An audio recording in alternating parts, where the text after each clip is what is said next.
Assalamualaikum warahmatullahi wabarakatuh. Perkenalkan, nama saya Nur Asikin.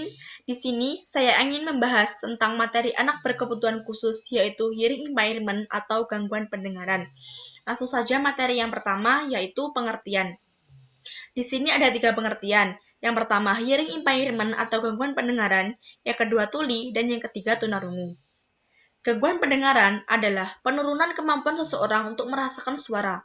Ketika ini berlanjut, maka seseorang tersebut akan bisa tuli. Nah, tuli sendiri adalah ketika seseorang memiliki gangguan pendengaran, tapi dia masih bisa mendengarkan suara walaupun suara tersebut pelan. Yang ketiga, tunarungu. Tunarungu adalah ketika seseorang kehilangan pendengarannya sehingga dia tidak dapat menerima rangsangan, terutama rangsangan suara. Materi selanjutnya yaitu tipe atau jenis gangguan pendengaran. Di sini ada 3. Yang pertama, gangguan pendengaran konduktif. Gangguan pendengaran konduktif terjadi ketika ada penumpukan kotoran pada telinga dan juga ada lubang pada gendang telinga. Yang kedua, gangguan pendengaran sensori neural. Ini terjadi karena disfungsi pada telinga bagian dalam dan juga saraf pendengaran serta kerusakan pada otak. Yang ketiga, gangguan pendengaran campuran. Gangguan pendengaran campuran ini campuran dari gangguan pendengaran konduktif dan juga sensori neural. Ketika ini terjadi pada jangka panjang, maka akan merusak gendang telinga. Selanjutnya, tanda dan gejala gangguan pendengaran. Di sini ada 5. Yang pertama yaitu meminta orang lain untuk mengulangi perkataannya. Ketika seseorang mengalami gangguan pendengaran, ketika diajak bicara, maka dia akan meminta seseorang tersebut untuk mengulangi perkataan orang lain. Karena dia tidak bisa mendengar apa yang dikatakan oleh orang lain. Yang kedua, menghindari beberapa situasi sosial. Ketika seseorang mengalami gejala gangguan pendengaran, maka dia akan menjadi seorang yang tertutup, karena dia tidak bisa berinteraksi dengan orang lain. Yang ketiga, kesulitan mendengarkan huruf-huruf konsonan. Huruf-huruf konsonan ini seperti S, F, dan T. Yang keempat, kesulitan menentukan arah sumber suara. Nah, ini ketika terjadi di keramaian. Ketika seseorang yang mengalami gangguan pendengaran di keramaian, maka dia akan kesulitan untuk menentukan arah suara mana yang ingin dia dengar. Yang kelima, selalu kelelahan atau stres karena harus berkonsentrasi saat mendengarkan.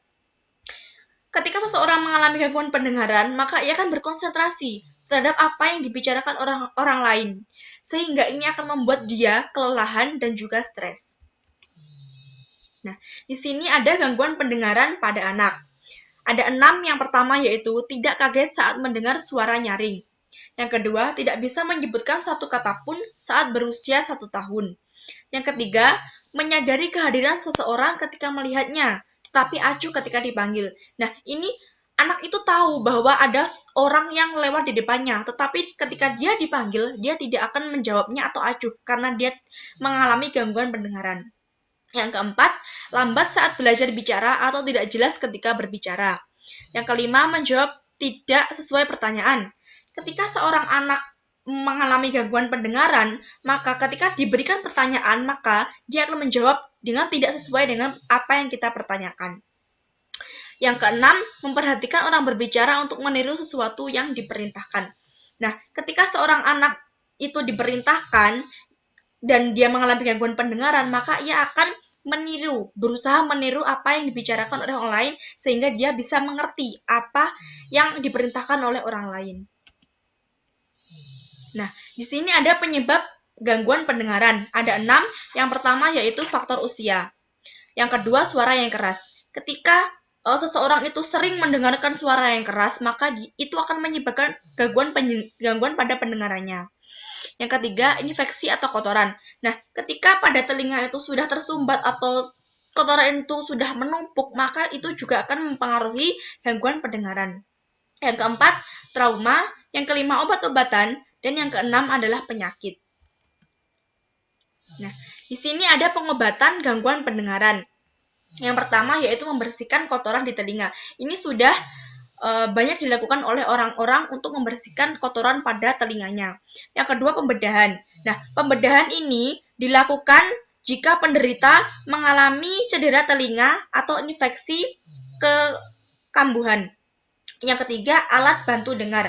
Nah, alat bantu dengar ini memudahkan seseorang ketika dia mengalami gangguan pendengaran. Yang keempat, implan koklea. Nah, implan koklea ini adalah alat bantu dengan menanamkan di bawah kulit di belakang telinganya. Yang kelima, mempelajari bahasa isyarat dan membaca bibir. Nah, di sini ada pencegahan gangguan pendengaran. Yang pertama, jangan memasukkan benda ke telinga anak-anak. Ini seperti benda-benda keras dan juga benda-benda yang dapat merusak gendang telinga. Selanjutnya, menguji indera pendengaran secara berkala. Yang ketiga, menghindari kegiatan yang berisiko mencederai indera pendengaran, seperti mendengarkan musik yang terlalu keras. Yang keempat, lindungi telinga saat berada di lingkungan berisik. Yang kelima, segera ke dokter jika mengalami gejala-gejala infeksi telinga. Yang terakhir yaitu jangan merokok. Sekian yang dapat saya sampaikan. Apabila ada kurangnya saya mohon maaf. Wassalamualaikum warahmatullahi wabarakatuh.